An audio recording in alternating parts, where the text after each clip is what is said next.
Your talent, your intelligence and your academic qualification can open any gate for you. But only your values and character will keep the gate open. Welcome back to my YouTube channel GC Delhi में KP Rajput आपका GC Delhi channel पर स्वागत करता हूं, अभिनंदन करता हूं। तो आज हम आपको लेकर के चल रहे हैं यूपी पुलिस स्पेशल क्लास, जिसमें आपको कंपाउंड इंटरेस्ट की क्लास नंबर 4 होने जा रही है। कंपाउंड इंटरेस्ट के जितने भी संभावित क्वेश्चन है यूपी पुलिस के, जितने भी प्रीवियस क्वेश्चन हैं वो मैं आपको करा रहा हूं। इसके बाद 1 या 2 क्लास और लगेगी जिसमें आपका यूपी पुलिस का कोई भी क्वेश्चन आपका हार नहीं होगा। जितने भी क्वेश्चन आज तक यूपी पुलिस में आए हैं वो सारे क्वेश्चन मैं लेकर के चल रहा हूं। तो चलते हैं आज के कंसेप्ट की तरफ, टाइप नंबर 3, जिसमें आपका बहुत ही बेस्ट क्वेश्चनों का समाकलन किया गया है। तो चलते हैं क्वेश्चनों की तरफ। सबसे पहले मैं आपको बताऊं, जैसा कि मैंने आपको पिछली क्लास में बताया था कि कोई भी धनराशि जो टाइप बताया था मैंने, ज्यादातर क्वेश्चन जो यूपी पुलिस में पूछे जाते हैं वो क्वेश्चन आपके यही होते हैं कि कोई भी धनराशि किसी रेट ऑफ इंटरेस्ट से कितना गुना हो जाती है, यानी कि n गुना हो जाती है। तो ये रेट ऑफ इंटरेस्ट पूछता है उसमें, या तो वो पूछता है कि 3 वर्ष में 8 गुनी हो जाती है, तो बताइए कितने वर्ष में 16 गुनी हो जाएगी। इस प्रकार के क्वेश्चन है। तो सबसे पहले चलते हैं कंसेप्ट की तरफ। कंसेप्ट की तरफ जाने से पहले एक एग्जाम्पल के माध्यम से मैं क्लियर करता हूं इस कंसेप्ट को, और समझिए कि वास्तव में जो मैंने पिछली क्लास में आपको बताया था कि क्वेश्चन के आंकड़ों के हिसाब से ही आपको तरीका अप्लाई करना है। क्वेश्चन के आंकड़ों के हिसाब से आपको ट्रिक अप्लाई करना है, या बेसिक अप्लाई करना है, या सेकंड तरीका अप्लाई करना है। तो चलते हैं क्वेश्चन की तरफ। क्वेश्चन में दे रखा है कि कोई भी धनराशि 3 वर्ष में वार्षिक चक्रवृद्धि ब्याज की दर से अपने से 8 गुना हो जाती है, तो रेट ऑफ इंटरेस्ट बताइए। क्या पूछ रखा है क्वेश्चन में कि 3 वर्ष में जो ईयर है आपका n बराबर 3 ईयर है,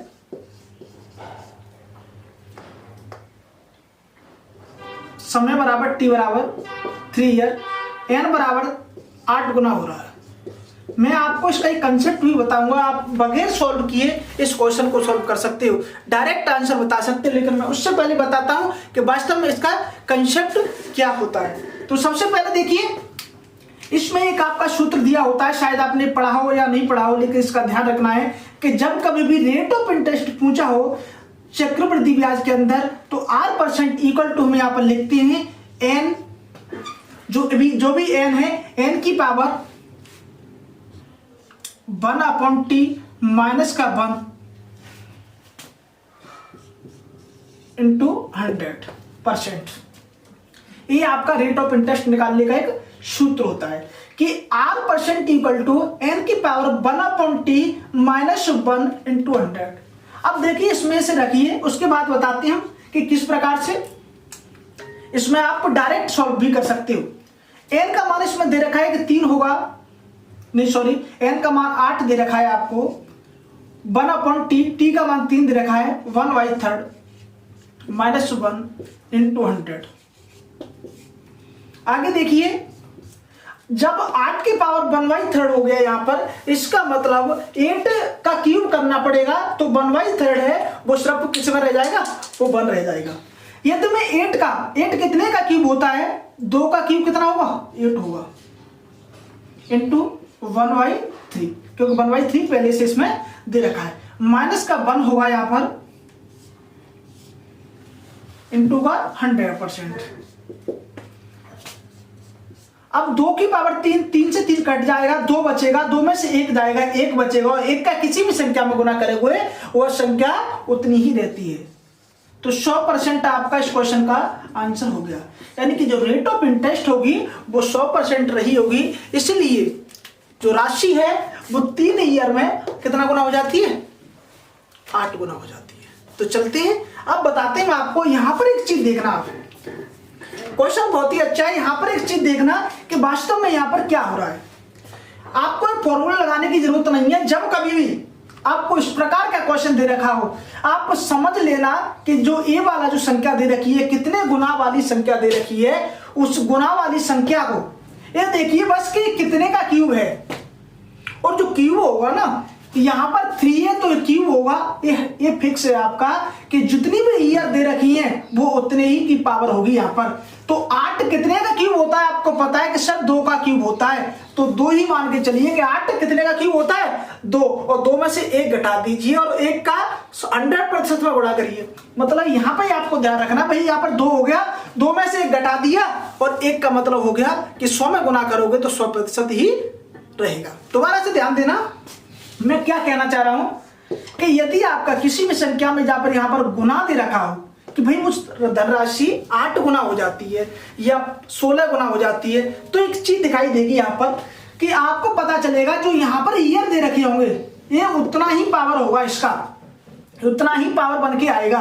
और भी मैं एग्जाम्पल कराऊंगा आपको, ध्यान देना उन पर भी कि 8 गुना है तो 8 कितने का क्यूब होता है, क्योंकि अब 3 ईयर है तो क्यूब होगा, ये फिक्स है आपका। यहां से आप देख पा रहे हो, कोई भी क्वेश्चन लेकर के चलना है, ये आपका ट्रिक बता रहा हूं मैं, बगैर पेन चलाए आप किस प्रकार से सिर्फ 5 सेकंड में क्वेश्चन सॉल्व कर सकते हो। आपने देखा भाई कि यहाँ पे 8 होगा और 8 2 का क्यूब होता है और 2 में से 1 जाएगा तो 1 बचेगा और 1 का 100 में गुना करोगे 100 ही आंसर आएगा। उम्मीद करता हूं कि आप जरूर समझ पाए होंगे।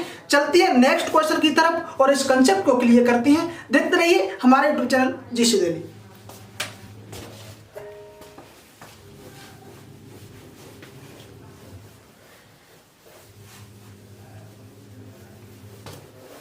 देखिए सेकंड क्वेश्चन क्या कहता है आपका कि एक धनराशि 3 वर्षों में t इक्वल टू 3 ईयर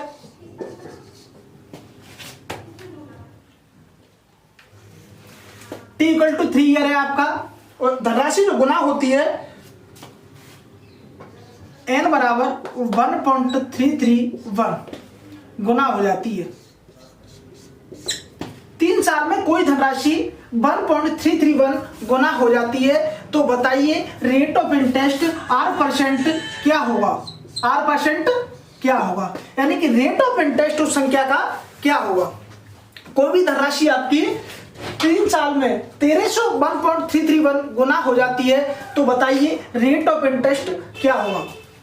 अगर मैं आपसे कहूं यहां पर, जैसा कि मैंने आपको अभी बताया, सबसे पहले मैं आपको उसी कंसेप्ट से करा देता हूं, डायरेक्ट ट्रिक से आप देखिए कि भाई 1.331 क्यूब रहा होगा, 1.331 क्यूब रहा होगा, तो 1.331 किसका क्यूब रहा होगा यहाँ पर, ये आपका 1.331 है जो किसका क्यूब रहा होगा।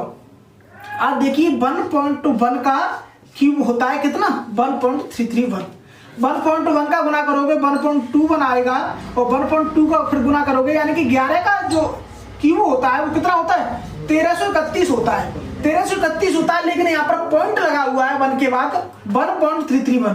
तो यदि 1.1 का क्यूब लेकर के चलेंगे तो 3 बार गुना करोगे तो पॉइंट हट करके यहाँ पर आ जाएगा, यानी कि 1.331 1.1 का क्यूब होता है। इतनी बात आप समझ पाए होंगे उम्मीद करता हूं। तो आपको यहां से पता चला कि भाई अगर ये 1331 होता तो 11 का क्यूब होता, लेकिन यहाँ पर पॉइंट 3 अंक पहले लगाया, यानी कि क्यूब जो होगा वो 1.1 का होगा।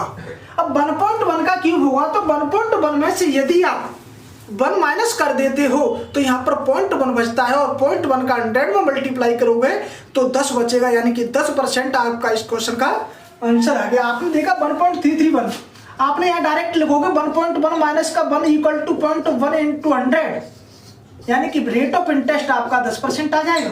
ये आपको सॉल्व करने की जरूरत नहीं है, लेकिन यदि आप बेसिक से जाते हो तो आप क्या लगाना पड़ेगा formula, rate of interest equal to, हमने जैसा कि आपको बताया यहां पर आप क्या लेकर के चलोगे n की पावर 1/t, 1.331 की पावर कितना आएगा 1/3 माइनस का 1 आएगा इंटू का 100 जाएगा।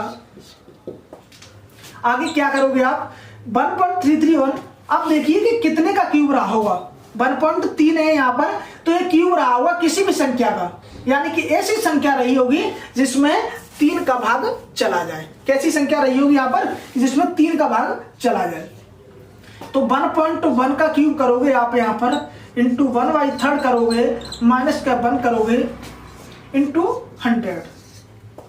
जब 3 से 3 डिवाइड करोगे आप तो यहाँ पर 1.1 बचेगा, 1.1 में से माइनस का बन जाएगा तो 0.1 बचेगा, यानी कि 0.1 इंटू 100 इक्वल टू 10%। उम्मीद करता हूं कि आप इस क्वेश्चन को जरूर समझ पाए होंगे। और कुछ लोग कह रहे होंगे कि सर ये वास्तविकता तो यही है कि जो आप ये बता रहे हो वो इसी में से बता रहे हो।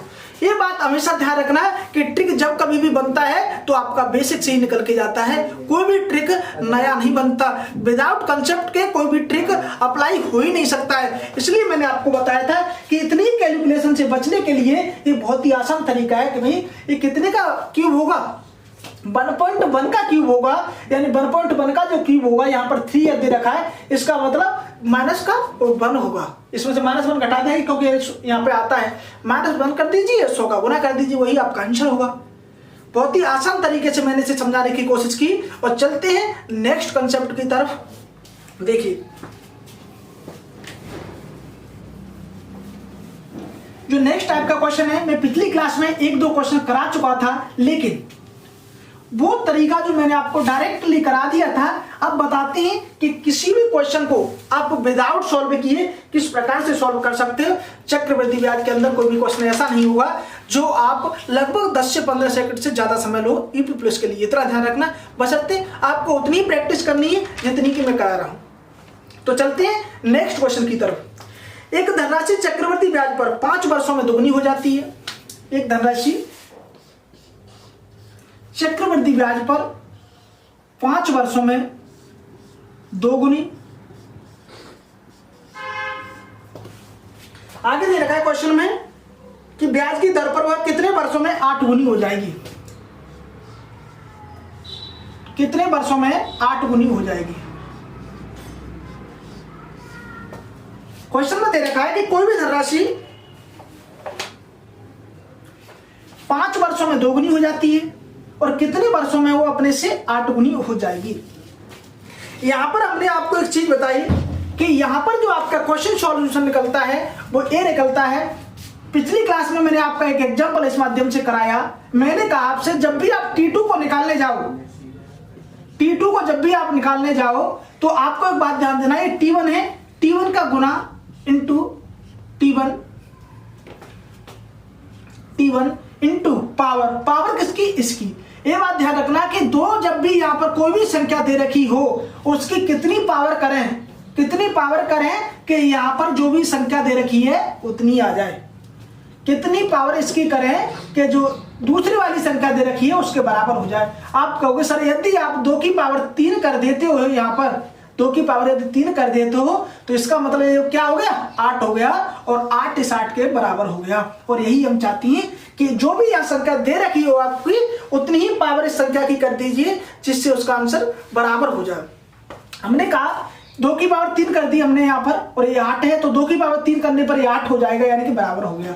तो जब भी आंसर निकालोगे आप तो T2 बराबर होगा T1 इंटू पावर कौन से, जो इसकी पावर लगाई है हमने, T1 इंटू 3।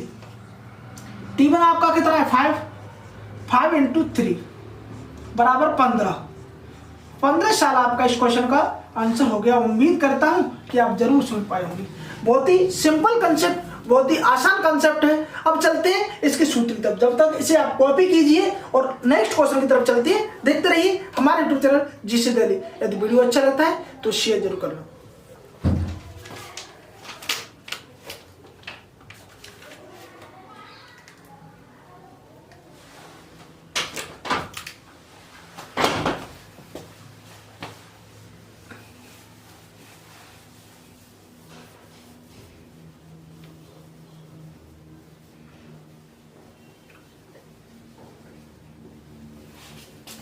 नेक्स्ट क्वेश्चन क्या दे रखा है आपका नेक्स्ट क्वेश्चन में कि कोई धनराशि चक्रवृद्धि ब्याज पर 7 वर्षों में दोगुनी हो जाती है। 7 वर्षों में दोगुनी हो जाती है तो बताइए वह कितने वर्षों में अपने से 8 गुनी हो जाएगी।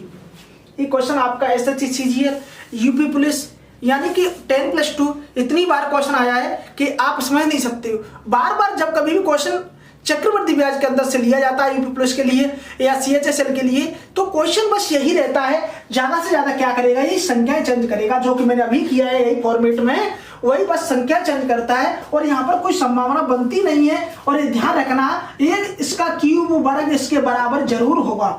जब हमने क्यूब वर्ग या 4 घात कुछ भी होगा इस पावर के बराबर जब इसके पावर रखोगे तो वो इसके बराबर जरूर आएगी। ऐसा नहीं होगा कि यहाँ पर 7 हो और यहाँ पर 2 हो, ऐसा नहीं हो पाएगा जिससे इसकी पावर इसके बराबर न हो। ध्यान रखना।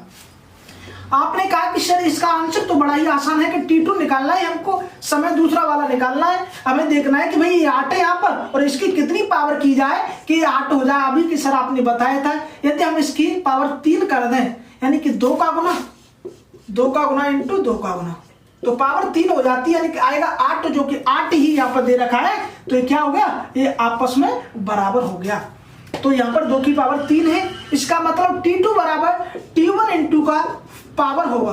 T1 इंटू पावर ऐसा ना हो आप इसकी पावर लगा दो, इसकी पावर लगाओगे तब भी बराबर है, किसी की पावर लगा दो, लेकिन T1 की लाइन की ही आपको पावर लगानी है। तो T1 का मान 7 है, पावर आपकी 3 है, आंसर आ गया आपका 21 ईयर। उम्मीद करता हूं कि आप जरूर समझ पाए होंगे। बहुत ही अच्छा कंसेप्ट है। अगर आप वैसे भी चाहो बगैर कॉपी और पेन के भी इस क्वेश्चन को सॉल्व कर सकते हो। देखिए कैसे। हमने आपको यहाँ पर 2 क्वेश्चनों के माध्यम से इस समझाने की कोशिश की कि भाई ऐसा भी कोई भी क्वेश्चन आता है आपका एग्जाम के अंदर, आपको क्या करना है, जो भी आपका गुना दे रखा हो, जितने की यानी कि 3 साल में 8 गुनी हो जाती है, और तो बताइए कितने साल में वो 16 गुनी हो जाएगी। तो इस बात का ध्यान रखना कि यहाँ पर जो भी संख्या दे रखी है आपके, वो उसके पावर लगा करके इसके बराबर करनी है। आपने देखा कि यहाँ पर 2 है और यहाँ पर 8 है, यानी कि 2 की कितनी पावर करें हम कि 8 के बराबर हो जाए। तो पावर कितनी है, 2 की पावर 3 करी हमने तो 8 के बराबर हो जाएगी, यानी कि 3 का गुना किसमें करना है, जो पहले वाला समय दे रखा है उसमें कर दो, आपका आंसर आ गया। आपको सॉल्व ही करना ही नहीं है ये क्वेश्चन, आपको यहाँ पर देखना है, यहाँ पर 2 है और यहाँ पर 8 है। 2 की पावर कितनी कर दी आपने, 3, तो पावर कितनी होगी, 3, पावर का गुना किसमें कर दिया आपने, 7 में, यानी कि जो भी समय दे रखा है उसमें गुना कर दीजिए और आपका आंसर बहुत ही आसान तरीके से आ जाएगा। उम्मीद करता हूं कि आप जरूर समझ पाए होंगे। यदि वीडियो अच्छा लगता है तो शेयर जरूर करना। आज के लिए इतना ही काफी, मिलते हैं अगली क्लास में।